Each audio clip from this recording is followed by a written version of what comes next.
તાલાલાના ભોજદેના કથાકારને હની ટ્રેપમાં ફસાવનાર ગેંગનો સાગરીત ઝડપાયો।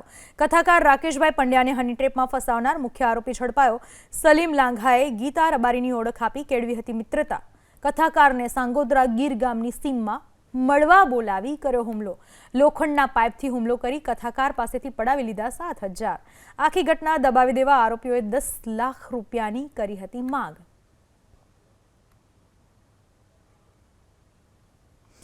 હની ટ્રેપમાં ફસાયા કથાકાર અને જે હની ટ્રેપની ગેંગ હતી તેના મુખ્ય આરોપીને ઝડપી લેવામાં આવ્યો।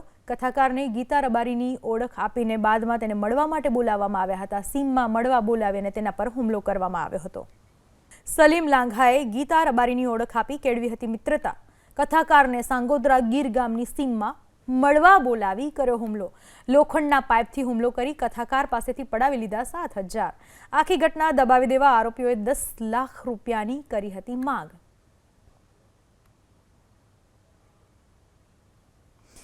હની ટ્રેપમાં ફસાયા કથાકાર અને જે હની ટ્રેપની ગેંગ હતી તેના મુખ્ય આરોપીને ઝડપી લેવામાં આવ્યો। કથાકારને ગીતા રબારીની ઓળખ આપીને બાદમાં તેને મળવા માટે બોલાવવામાં આવ્યા હતા। સીમમાં મળવા બોલાવીને તેના પર હુમલો કરવામાં આવ્યો હતો।